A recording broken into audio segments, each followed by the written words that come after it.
Bom dia, meu nome é Rafael, meu orientador é o professor Gustavo Paiva Guedes e minha dissertação é intitulada Aspectos Semânticos em Traduções Automáticas de Textos.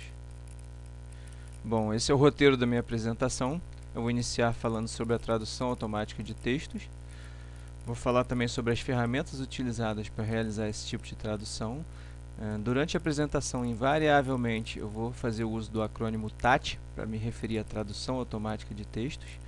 Então, sempre que eu falar de ferramenta de TAT, eu estou falando de ferramentas que produzem esse tipo de tradução. Existem diversas métricas para avaliar as traduções automáticas de textos, dentre as quais eu optei por dar ênfase à métrica Bleu, que é considerada a mais eficaz, a mais utilizada e, portanto, o estado da arte em métricas para avaliar traduções automáticas de textos. Em relação a contribuições e experimentos, eu não fiz uma sessão específica, eu não preparei uma sessão específica de contribuições e outra específica de experimentos. Eu preferi alternar. À medida que eu apresento uma contribuição, eu apresento o experimento relativo àquela contribuição, apresentei uma outra contribuição, apresento o experimento e assim sucessivamente até o fim da apresentação. Nas conclusões, eu vou fazer considerações acerca das contribuições do presente trabalho, também dos resultados obtidos por meio dos experimentos. Vou falar um pouco sobre os cenários futuros. E em relação às perguntas, como eu evitei um nível muito exagerado de detalhamento em relação a determinadas equações e algoritmos, caso a banca julgue necessário, eu preparei alguns slides de backup para responder com mais calma quaisquer eventuais dúvidas a esse respeito. Bom, a tradução automática de textos consiste em traduzir uma mensagem de uma linguagem natural para outra, ou seja, de um idioma para outro, com o auxílio da computação. Esse tipo de tradução geralmente é produzido por ferramentas, muitas delas disponíveis em ambiente web. Um exemplo dessas ferramentas é o Google Tradutor, o Bing Tradutor da Microsoft também é outro exemplo, e temos outras ferramentas como o Babylon, Wordlingo e daí por diante, são muitas. Esse tipo de tradução surgiu nos anos 50, durante a Guerra Fria, com motivações militares. Mas embora estejamos falando de uma área com mais de 60 anos de estudos, ainda existem diversos desafios a serem superados, tanto quanto a tradução de palavras ambíguas, a realização de flexão verbal, a tradução de expressões idiomáticas e até mesmo expressões simples. Como exemplo motivador, eu peguei uma sentença bem simples em inglês, He had been feeling blue all week, e submeti a 3 dessas ferramentas. Geralmente, quando a gente quer avaliar a qualidade da tradução de uma dessas ferramentas, a gente precisa comparar essa tradução com uma tradução conhecida como tradução referência. Essa tradução é tida como fidedigna e confiável, porque ela é produzida por um profissional, um humano especialista em traduções.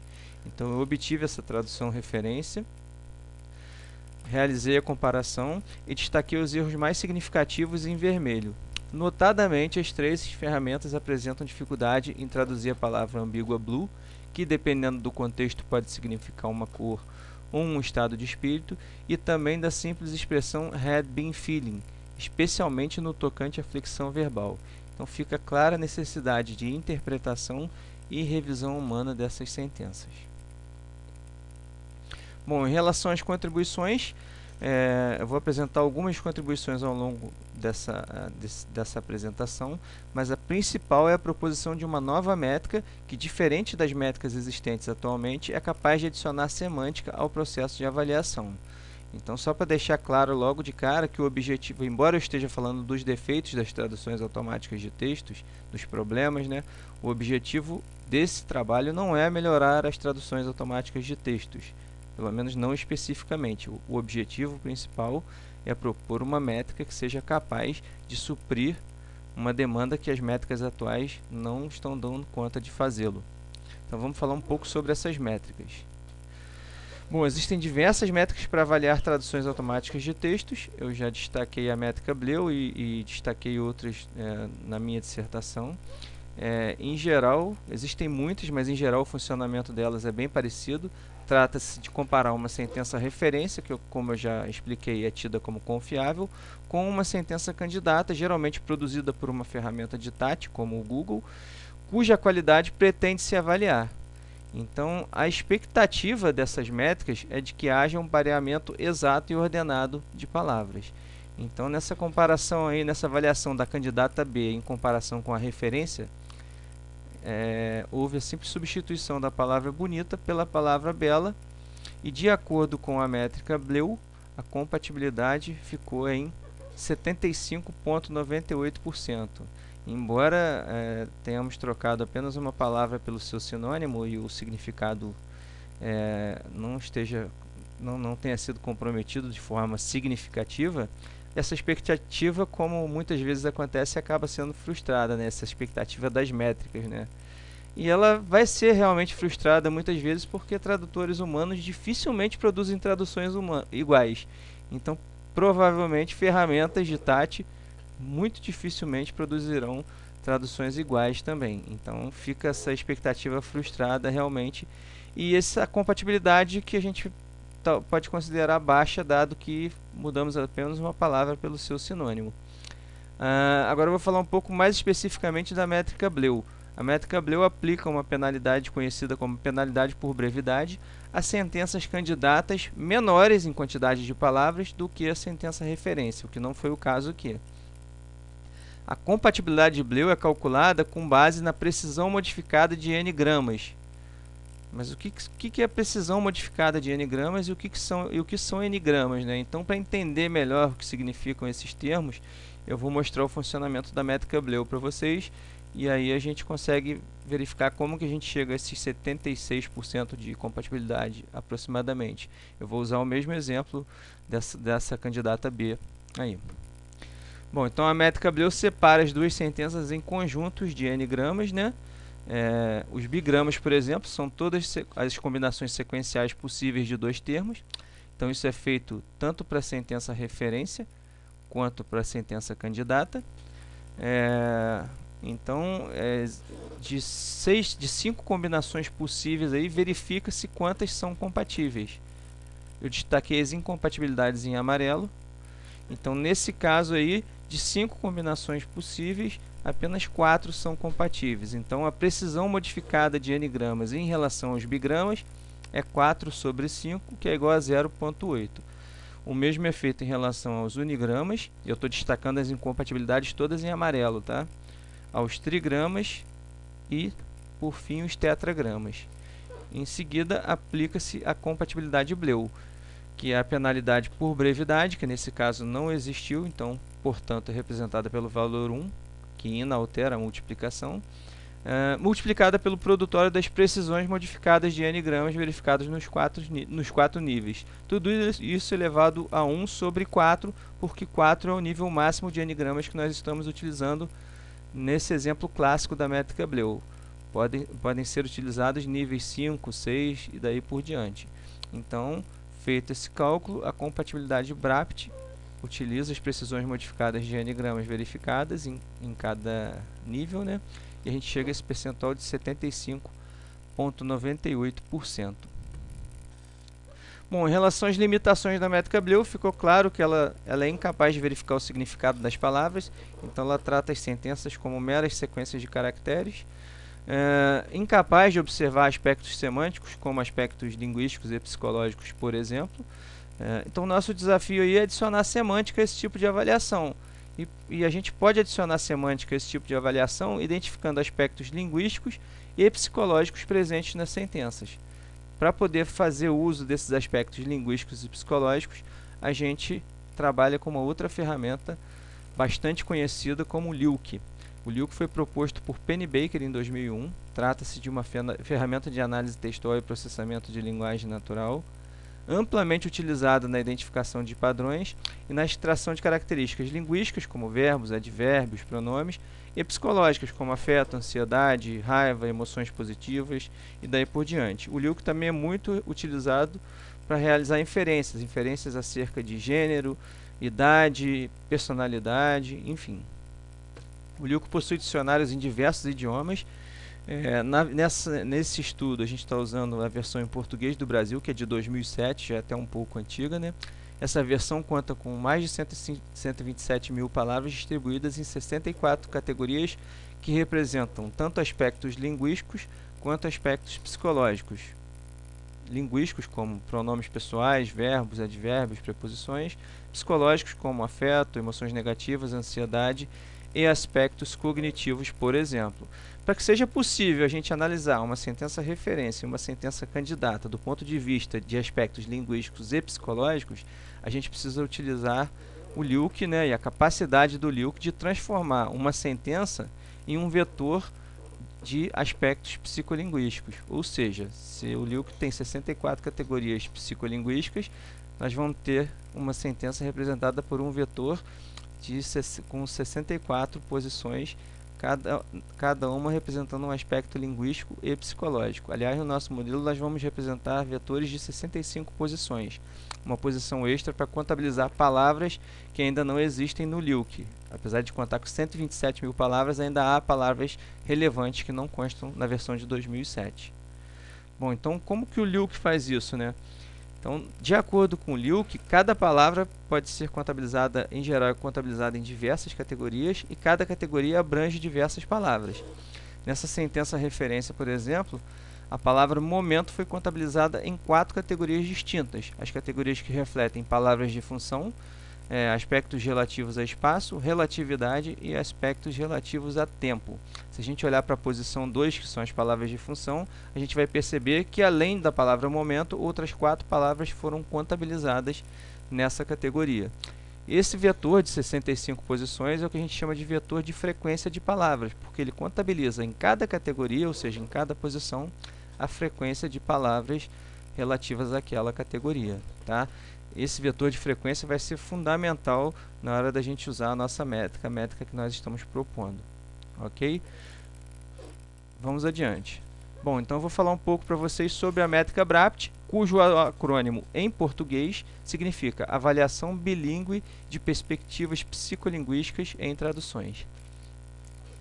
A métrica BRAPT opera com auxílio por meio de um algoritmo denominado Calc-BRAPT. Esse algoritmo recebe uma sentença referência, uma sentença candidata e um léxico, que no nosso caso é o LIUC. Por meio ao longo dos seus 5 passos, né, ele transforma essas sentenças referência e candidata em vetores referência e candidato, vetores de frequência de palavras, né, como aquele que eu acabei de mostrar. Esses vetores contêm 65 posições, cada um deles. No exemplo, na ilustração aí eu coloquei vetores de 6 posições só para facilitar o exemplo, tá? Então ele gera esses vetores representando tanto a sentença referência quanto a sentença candidata e verifica o quão próximos são esses vetores por meio de uma medida de similaridade bem conhecida na literatura, que é a similaridade do cosseno. Ou seja, quanto mais próximos eles forem um dos outros, mais próximo de um é o ângulo do cosseno, ou seja, mais próximo de um é a similaridade do cosseno, que fica entre 0 e 1. 0 é a ausência total de similaridade e 1 é a similaridade total, que seria 100% de compatibilidade. Então, essas sentenças que seriam x referência e y candidata são submetidas à similaridade do cosseno, a equação, né, da similaridade do cosseno, que é desenvolvida aí ao longo de 4 etapas, e por fim vocês podem verificar que nesse caso hipotético aí, a compatibilidade verificada é de 0,96, bem próximo de 1, ou seja, 96% de compatibilidade. Bom, vamos falar um pouco sobre os experimentos, né? Primeiramente, a gente vai comparar a métrica Bleu com a métrica BRAPT em situações em que a métrica Bleu se mostrou ineficaz. Então, a expectativa é de que a métrica BRAPT seja capaz de suprir essa demanda que a métrica Bleu não atendeu. Então, eu trouxe para vocês 3 situações distintas em que a métrica Bleu apresenta 0% de compatibilidade, ou seja, considera as sentenças candidatas 1, 2 e 3 impróprias para uso. No primeiro exemplo, a simples troca de uma palavra pelo seu sinônimo, odiar por detestar. A métrica, nessa etapa nós tivemos o acompanhamento de um especialista, né, um especialista avaliador, supervisionando os estudos. De acordo com esse especialista, essas sentenças são 100% compatíveis. A métrica BRAPT apontou 93 93,8% de compatibilidade. No segundo exemplo, uma simples inversão de ordem das palavras, né? Minha nova namorada é muito alta e minha namorada nova é muito alta. Então, tanto o especialista quanto a métrica BRAPT apontaram 100% de compatibilidade. E o terceiro exemplo é a casa é muito grande, substituído por a casa é enorme. Então, nós estamos substituindo duas palavras, muito grande, por um sinônimo que é enorme. Então, de acordo com o especialista, 90% de compatibilidade, de acordo com a métrica BRAPT, um pouco mais rigorosa, 79,21%, e incompatível com a métrica Bleu. O especialista também considerou que nas três situações a mensagem está sendo transmitida, o comprometimento é pouco significativo, né, especialmente na última tradução ali. Então, e nas outras duas praticamente não há comprometimento, mas a métrica Bleu invalida. Então a gente vai ver por que a métrica Bleu invalida e por que a métrica BRAPT não invalida. Então vamos pegar cada um desses exemplos agora e analisar separadamente. Então vamos para a substituição de uma palavra pelo seu sinônimo. Então eu destaquei as incompatibilidades, assim como eu fiz anteriormente. Eu destaquei as incompatibilidades em amarelo. Então tem um comprometimento grande aí em todos os níveis de n-gramas. E o que é fatal para a métrica Bleu, um comprometimento total dos tetragramas. Se houver um comprometimento total de um nível de n-gramas, a métrica Bleu já vai dar uma compatibilidade zero. Esse é um dos problemas da métrica Bleu, né? Aí vocês podem me perguntar, Rafael, mas lá no primeiro exemplo, lá atrás, quando você citou, você substituiu um sinônimo por outro e a compatibilidade ficou em 75%, quase 76%. É verdade. E uma outra curiosidade, um outro fato a respeito da métrica Bleu. Se a palavra substituída tiver mais para o meio da sentença, o impacto causado, o dano causado é maior. Então, como odiar e detestar estão mais para o meio das sentenças, elas chegam ao nível de comprometer quase todos os trigramas e todos os tetragramas. O tamanho da sentença também influencia bastante. Se essas sentenças fossem maiores, provavelmente a métrica Bleu apresentaria alguma compatibilidade, tá? A gente precisa ser justo também. Então, se essas sentenças fossem maiores, provavelmente teria algum tetragrama ali. Se tivesse mais uma palavra, por exemplo, no final, a gente teria ao menos um tetragrama compatível e a compatibilidade ficaria baixíssima, mas haveria alguma compatibilidade, tá? Então, a posição da palavra substituída faz toda a diferença. No outro caso, em relação à métrica BRAPT, né, a métrica BRAPT, as palavras odiar e detestar se enquadram em 4 categorias iguais, que são as categorias de verbo, palavras relativas a afeto, emoções negativas e raiva. A única diferença aí que faz com que a compatibilidade seja de 93,8% é que a palavra detestar se enquadra também na categoria que reflete aspectos humanos e o odiar não se enquadra. E aí não se sabe se é um problema do Liuco de 2007, que apresenta alguns probleminhas ainda, ou se é realmente, se isso acontece na versão em inglês também. A inversão de ordem de palavras. Eu não preciso entrar muito em detalhes, vocês podem perceber que o fato das palavras invertidas estarem mais para o meio da sentença também é fatal, compromete completamente os tetragramas e quase compromete totalmente os trigramas, então a compatibilidade é zero.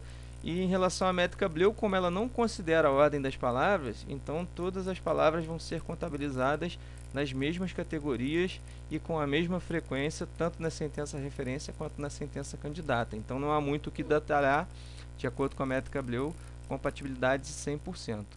Ok?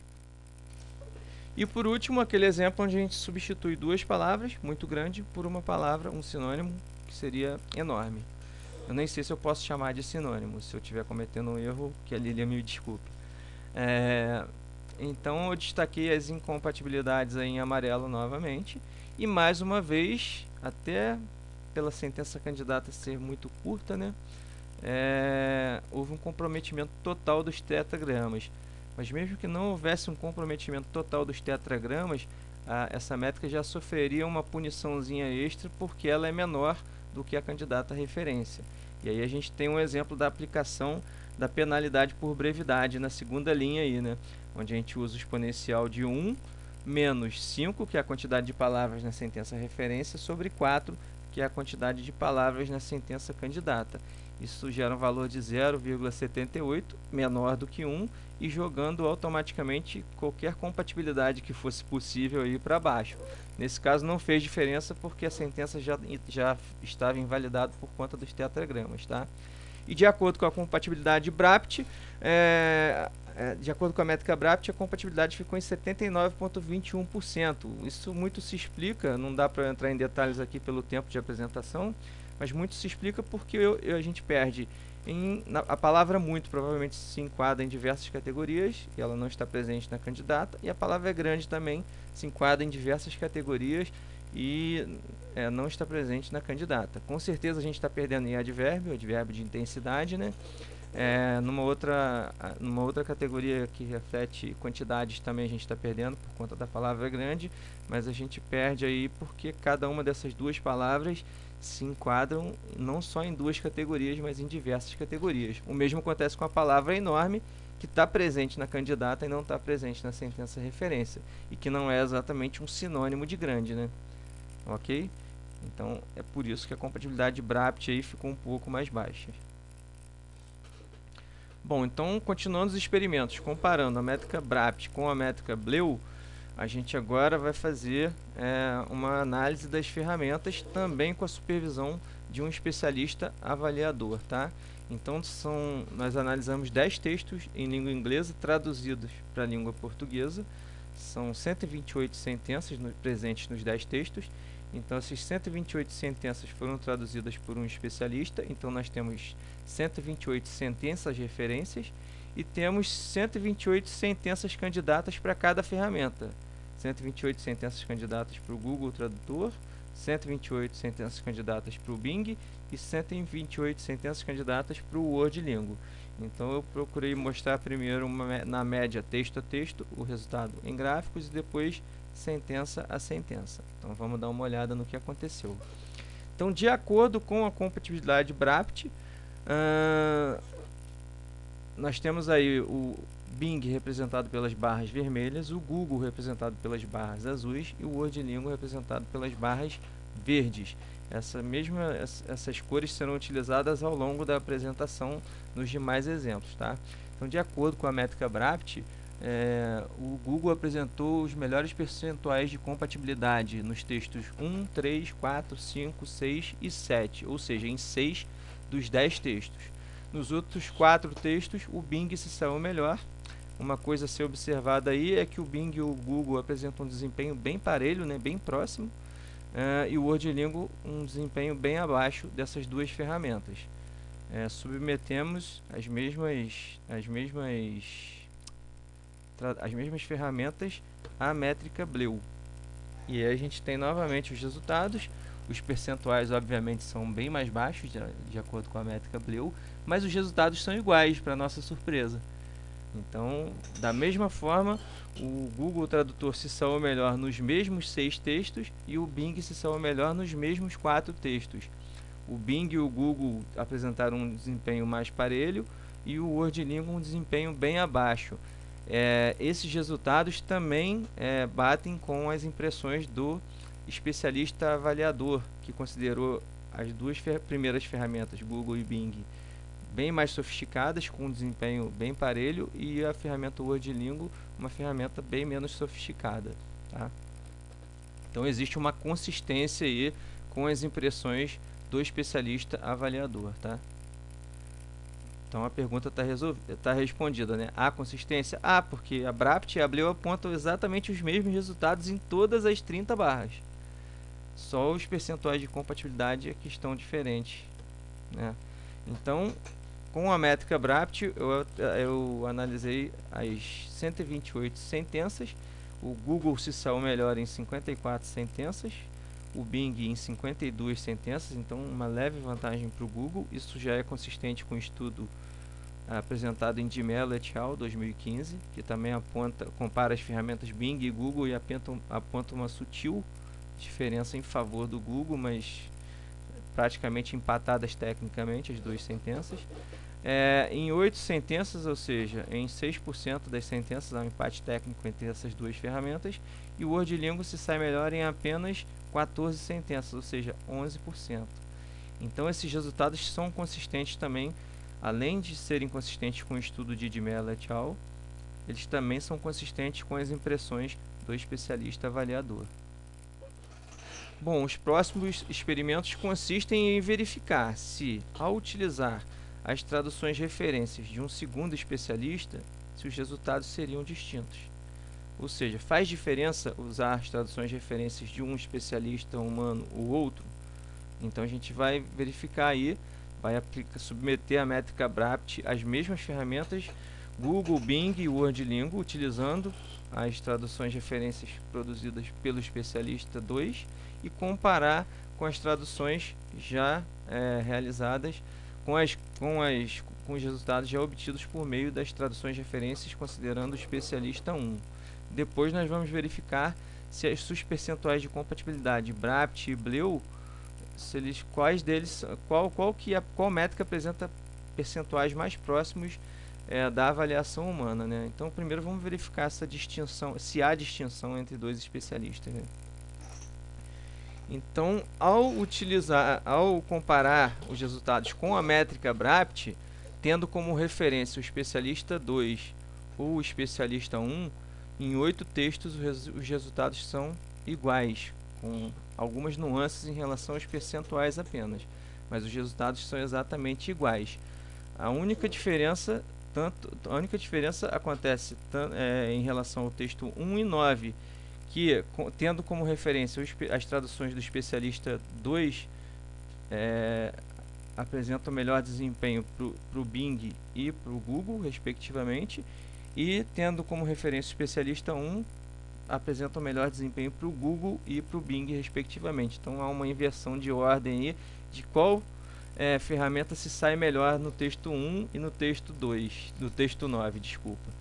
Então a única diferença, sutil diferença é essa, uma diferença muito pequena se a gente considerar um universo aí de 128 sentenças, né? Fizemos a mesma coisa com a métrica BLEU. Verificamos se há diferenças significativas ao considerar as traduções do especialista 2 ou do especialista 1. E os resultados também são exatamente os mesmos. Ou seja, nos textos 1 e 9 há essa inversão, né? O Bing se sai melhor em hora, e o Bing se sai melhor no texto 1 e no texto 1 com o especialista 2 e no texto 9 com o especialista 1, e o Google se sai melhor no texto 9 com o especialista 2 e no texto 1 com o especialista 1. A mesma coisa que aconteceu com a métrica BRAPT, tá? Então tem também uma consistência com isso daí. O que está diferente agora, que a gente precisa verificar realmente, a gente percebeu que, voltando lá ao slide, né, tanto com a BRAPT quanto a BLEU, não tem diferenças significativas ao utilizar as traduções de referência de um especialista ou outro, até porque, embora sejam sempre muito parecidas, não são exatamente iguais. A questão agora é, a compatibilidade BRAPT está apresentando percentuais bem acima da compatibilidade de BLEU. Então a gente precisa saber qual métrica está apresentando uma compatibilidade mais próxima do resultado humano, né, de uma avaliação humana. Então a gente solicitou que um especialista, né, que um especialista em avaliações, em traduções, desse notas, né, aí eu peguei só as sentenças do Google, né? A gente pediu que ele desse notas de 0 a 10 a cada uma das 128 sentenças e verificou os resultados na média texto a texto, através de gráficos, e também sentença a sentença de um texto específico, também através de um gráfico, para verificar qual está mais próximo aí das notas desse especialista, né? Qual métrica está mais próxima. Bom, então a métrica BRAPT está representada pelas barras azuis, as avaliações do especialista pelas barras pretas e da métrica BLEU pelas barras verdes. Então visualmente já fica claro que os percentuais da métrica BRAPT são muito mais próximos da avaliação humana do que os da métrica BLEU. com um destaque para os textos 1 e 2, que as avaliações do especialista e a compatibilidade BRAPT representam quase o triplo da compatibilidade apresentada pela métrica Bleu, né? Então fica claro aí na média dos textos que a métrica BRAPT está mais próxima de uma avaliação humana do que a métrica Bleu. É o que mais interessava a gente verificar aí. Para ter certeza, a gente pegou um dos textos, o texto 6, que era justamente o que tinha a maior quantidade de sentenças, e fez essa mesma análise sentença a sentença. E aí os resultados se repetem com um agravante.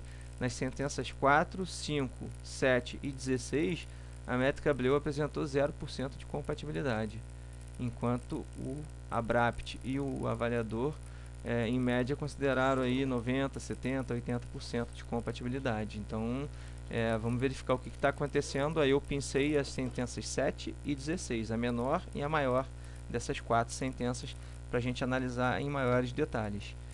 Então, primeiramente, a sentença 7, a referência é "mas não o são", e a sentença candidata é "mas eles não são". Então, de acordo com o especialista, 90% de compatibilidade, de acordo com a métrica BRAPT, 94% de compatibilidade, e de acordo com a métrica Bleu, essa sentença candidata não deveria ser aproveitada, ela não traduz o significado em nada da sentença referência. Já no texto 7, na sentença 7, que é um pouco maior, eu vou ler para vocês em duas partes, para vocês perceberem que não há divergências significativas, né? Sentença referência. Felizmente, seu estudo da relatividade a preparou. E sentença candidata. Felizmente, seu estudo sobre a relatividade preparou-a, ou seja, bem parecido.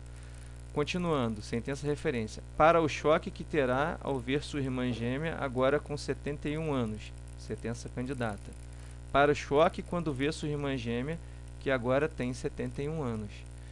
Ou seja, não é uma tradução literal, mas a mensagem está sendo transmitida da mesma forma. Há um pequeno comprometimento, sim, mas ele não é significativo a ponto de invalidar a sentença. De acordo com o especialista, 90% de compatibilidade.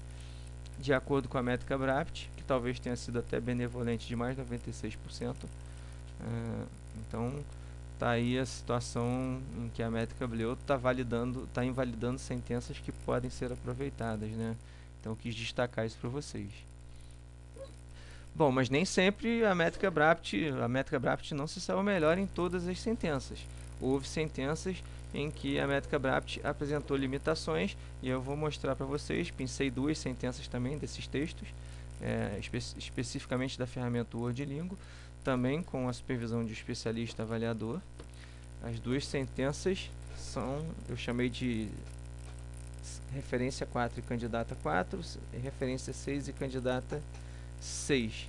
Então, de acordo com a métrica Bleu, acertadamente, nenhuma das duas servem para serem utilizadas, né? E aí a métrica BRAPT considerou compatibilidade em torno de 83%. O especialista avaliador concordou com a avaliação da métrica Bleu, lembrando que nós estamos tratando de duas sentenças traduzidas pelo WordLingo. Então eu vou ler para vocês a tradução, eu nem preciso ler a referência, basta eu ler a tradução e a gente percebe que não pode ser utilizada. Até recentemente, tais perseguições eram o reino dos quacks e charlatãs. Bom, eu nem preciso comparar com a referência, né? A sentença não faz sentido algum, então obviamente ela não foi bem traduzida, seja lá qual o significado que fosse. A gente percebe ali que ela não traduziu a palavra vigaristas e nem a palavra charlatões, mas independente do significado da sentença referência, a candidata, ao ler, a candidata não tem significado algum. E na candidata 6, técnicas para motivate, ameaças incluídas, jogadores para eliminar seus pés e para jogá-los para cães ravenous. Eu não sei se eu pronunciei corretamente, peço desculpas, tá? Mas mais uma vez não faz sentido algum a tradução. Palavras fora de ordem, palavras mal traduzidas. Acertadamente e de acordo com o especialista, a métrica Bleu invalidou a sentença e a BRAPT validou. A gente precisa tentar entender por que a BRAPT validou essas sentenças ou apresentou algum percentual de compatibilidade para essas sentenças. Bom, primeira coisa que a gente percebe aí é que tem palavras mal traduzidas. E se elas estão mal traduzidas ou não traduzidas, como é o caso de quacks, charlatans e ravenous, não sei bem a pronúncia, elas não constam na versão em português do Liuc. Então elas são contabilizadas naquela categoria extra. O problema é que, enquanto cada palavra em média é contabilizada em 4, 5, 6, 8 categorias, as palavras não encontradas são contabilizadas em uma única categoria. Então, assim, quacks e charlatans tiveram duas contabilizações. Agora, até recentemente tais buscas ou até recentemente tais perseguições foram contabilizadas em muito mais categorias. Se a gente pegar uma média de 6 por palavra, então os acertos são muito mais contabilizados nesse caso aí do que os erros, que são as palavras não traduzidas, né? Que não são encontradas. Então essa é uma das razões, eu não estou tentando justificar, eu só estou tentando explicar, uma das razões da métrica, da compatibilidade BRAPT estar alta, né? A gente percebeu também problemas em relação à flexão verbal, dada a baixa qualidade da ferramenta WordLingo, isso já comprovado, atestado pelo especialista avaliador também. Eu já disse que palavras encontradas são contabilizadas em diversas categorias e palavras não encontradas em apenas uma categoria, uma contabilização contra 6 em média para palavras encontradas. Então, é isso que explica aí essa compatibilidade alta, que não deixa de ser um defeito da métrica BRAPT, mas também isso mostra que a métrica BRAPT se sai melhor, inclusive em ferramentas menos sofisticadas como o WordLingo, mas aí, no caso dessas ferramentas, em algumas situações, a métrica BRAPT erra, tá? E aí, só para exemplificar, o Liuc, a versão de 2007, não contém palavras como escritora, acessar, retroceder, inabitável, legalização. Então o Liuc precisa realmente ser aperfeiçoado e a métrica BRAPT tende a ser aperfeiçoada com novas versões do Liuc. E a gente já sabe que tem versões aí em andamento. Bom, vamos falar um pouco sobre a representatividade de cada aspecto linguístico ou psicológico em uma sentença, utilizando o Liuc como apoio. Bom, então apenas só de olhar a sentença referência aí, hipotética em questão, sem utilizar ferramenta nenhuma, a gente pode perceber a presença de verbos, chove, advérbio na palavra muito, ansiedade na palavra apreensiva, aspectos relativos a tempo na palavra momento, enfim, é de fácil percepção. Nem todos os aspectos são de fácil percepção, mas alguns deles são de fácil percepção sem o auxílio de nenhuma ferramenta. A questão é o quão representativo cada aspecto desse é em relação a essa sentença referência. Qual o percentual de importância, né? Qual a parcela de importância da categoria ansiedade, por exemplo? Qual a parcela de importância da categoria relativa a verbos, por exemplo? A gente não tem isso, mas graças a uma contribuição do Liuc é possível a gente identificar qual o percentual de verbos, qual o percentual de representatividade de ansiedade, de emoções negativas em uma sentença. Então, qual é a solução? Transformar uma sentença em um vetor, um outro vetor, né, de categorias psicolinguísticas, só que dessa vez, ao invés de ter a frequência de palavras, a gente vai ter o percentual de representatividade de cada uma daquelas categorias em relação a uma sentença. Muitas categorias estariam ausentes nessa sentença aí, e outras estariam presentes, como essas que eu citei aí, com seus percentuais de representatividade, de participação na sentença, né? Então a gente tem um exemplo aí, ó, esse vetor, que é um exemplo real da representatividade dessa sentença, esse vetor de frequência aí, o primeiro.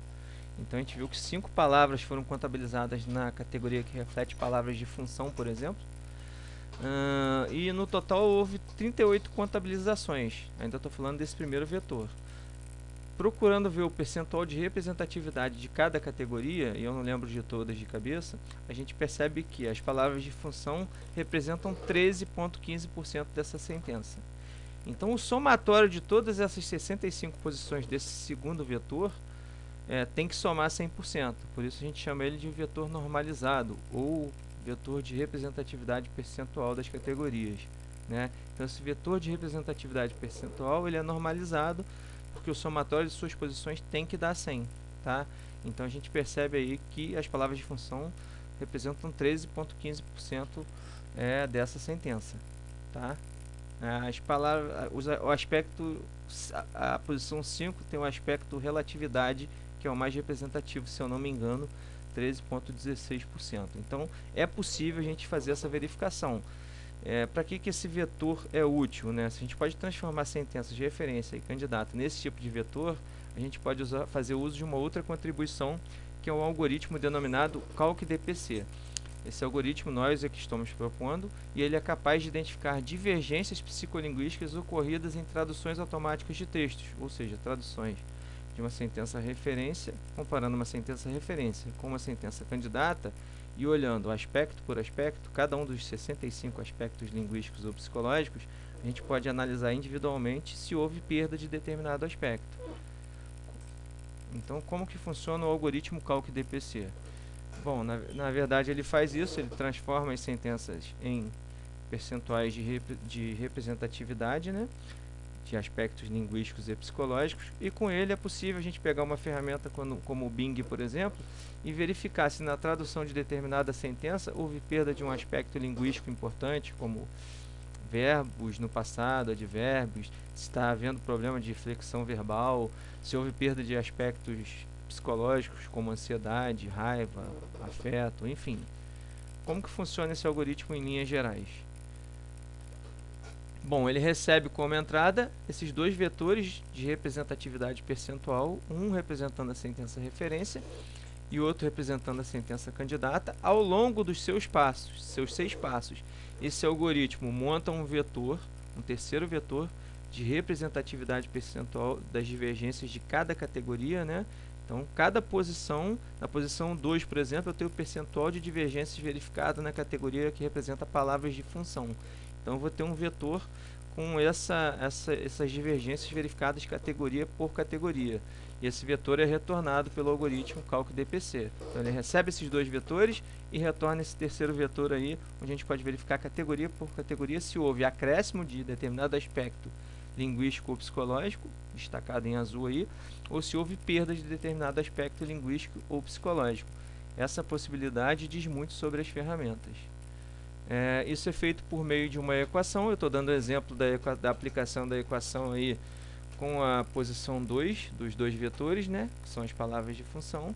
E aí a gente chega aí, a gente percebe que esses 24% são 24% de perda, porque essa categoria ela é mais representativa na sentença referência do que na sentença candidata, tá? Bom, agora vamos mostrar alguns experimentos acerca utilizando o CalcDPC. A gente procurou verificar o percentual médio de perda de determinados aspectos psicológicos em cada ferramenta. Para isso a gente usou até um gráfico e depois um exemplo. E a gente verificou o percentual médio de divergências de aspectos linguísticos em cada ferramenta e usou um exemplo também, dessa vez não um gráfico, mas a gente pensou um exemplo de uma sentença aí onde a gente pode ver esse problema. Bom, então a gente tem o gráfico aí com percentual médio de perdas de aspectos psicológicos por ferramenta, né? Lembrando das cores, e a gente já de cara pelo tamanho das barras a gente percebe que o WordLingo apresenta médias de perdas de aspectos linguísticos, psicológicos bem significativos. Tem um destaque negativo, positivo aí para a ferramenta Google em relação à categoria que reflete raiva, que é a segunda de cima para baixo, né? O Google praticamente não apresentou variação nenhuma, enquanto o Bing apresentou uma variação menor, 10%, e o WordLingo uma variação de 42%. Um destaque negativo aí é o maior percentual de perdas do WordLingo em relação à categoria que reflete aspectos de tristeza, e aí nós pensamos que é 58,54% em média, uma média bem alta. Nós pegamos um exemplo de uma sentença onde isso acontece com a ferramenta WordLingo. Foi a sentença 7 do texto 1. Na sentença referência, 2 palavras foram contabilizadas para a categoria tristeza e nenhuma foi contabilizada na sentença candidata produzida pelo WordLingo. Então, isso significa que, em relação a esse aspecto, o WordLingo apresenta perdas. Então, se essa palavra era 3,13% representativa na sentença referência e não tem representatividade nenhuma na candidata, Então houve uma perda total, né? Então tem 100% de perda na categoria. Nessa categoria, pontualmente, houve 100% de perda, tá? Não confundir isso com a métrica Brapt, porque a métrica Brapt não tem nada a ver com esse algoritmo Calc-DPC. Esse algoritmo Calc-DPC é para fazer uma análise categoria a categoria. Então, nesse caso, 100% de perda na categoria tristeza em relação a essa sentença com o uso da ferramenta WordLingo. Em relação a aspectos linguísticos, a gente percebeu que o WordLingo também apresentou um percentual muito alto de perdas. Isso tem na dissertação a tabela completa, né? Mas de perdas de verbos no passado. Então, se na sentença referência havia 6 palavras que se enquadravam nessa categoria de verbos no passado, na sentença candidata apenas uma se enquadrava e é uma perda significativa de 68%. O que isso tudo quer dizer? Bom, se eu for trabalhar, se eu for fazer uma tradução e eu precisar que a flexão, eu precisar que haja um cuidado com a questão da flexão verbal, eu já sei que o WordLingo não é uma ferramenta boa para eu utilizar.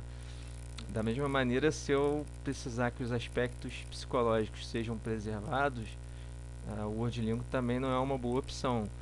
Se eu precisar que os aspectos como raiva sejam preservados, o Google Tradutor é uma boa indicação. Então vocês percebem que é uma ferramenta que auxilia no processo de tomada de decisão sobre qual ferramenta utilizar e também auxilia a gente a entender quais defeitos cada ferramenta apresenta, né? Então isso é bastante útil. Bom, vamos fazer as considerações finais. Em relação às contribuições, como eu acabei de apresentar, o algoritmo Calc-DPC se mostrou útil para avaliar as ferramentas e identificar em que ponto cada ferramenta apresenta problemas de perdas de aspectos linguísticos ou psicológicos especialmente. A métrica Brapt se mostrou eficaz na tarefa de adicionar semântica ao processo de avaliação, obviamente com o auxílio da ferramenta Liuc. Em relação aos experimentos que comparam a métrica Brapt com a métrica Bleu, os resultados foram bem consistentes, mas mostraram também que a métrica Brapt apresenta percentuais mais próximos de compatibilidade com os percentuais gerados por um especialista humano. E em relação à comparação entre as ferramentas, os resultados se mostraram consistentes com estudos anteriores e com as considerações do especialista. A gente mostrou também que a métrica Brapt possui limitações, muitas delas por conta das limitações da própria ferramenta Liuc, que são as palavras não encontradas, e também do seu funcionamento, né? E principalmente em ferramentas pouco sofisticadas. Em ferramentas mais sofisticadas, onde não há embaralhamento das palavras e falta de tradução de palavras, ausência de palavras traduzidas, a métrica Brapt se sai muito melhor, né? Os resultados foram considerados promissores, acreditamos estar contribuindo com outros estudos na área de TAT, tanto estudos para desenvolvimento de novas métricas, como de novas ferramentas de TAT, ou até mesmo na melhoria de ferramentas e métricas existentes. Em relação a trabalhos futuros, a gente pretende trabalhar com outros tipos de textos, com outros gêneros literários, por exemplo, trabalhar com traduções inversas, que seriam do português para a língua inglesa, ao contrário do que fizemos aqui. Já estamos trabalhando num modelo híbrido, que usa o que tem de melhor na métrica Bleu e o que tem de melhor na métrica Brapt. Estudamos utilizar novas abordagens, seja através de novos léxicos diferentes do Liuc ou de outras medidas de similaridade em lugar da similaridade do cosseno. Em relação ao cronograma apresentado lá atrás na qualificação em dezembro e as publicações, eu acho que o cronograma foi cumprido até com certo êxito, porque tudo foi feito antes do tempo previsto. Em relação às publicações também tudo está se confirmando. Nós submetemos ao periódico, como era de fato a nossa intenção. Estamos aguardando o resultado de alguns artigos aí. Estamos trabalhando na submissão de 1 a 1 nesse tema específico, mas também aguardamos resultados de submissão de 1 a 1 em outro tema, que um colega aí que está mais à frente do trabalho, que está encabeçando o trabalho, né? Então a gente está em tudo que foi previsto lá na qualificação está acontecendo. Obviamente eu pretendo continuar trabalhando com publicações. Só a título de informação, muitas das contribuições apresentadas aqui foram apresentadas em congressos ao longo do ano, no Web Media e no CAD-Maio em outubro do ano passado, e agora em outubro nós submetemos uma versão mais madura especificamente da métrica Brapt para o periódico I3E Latin American Transactions, e nós estamos aguardando o resultado, cruzando os dedos aí, né? Muito obrigado.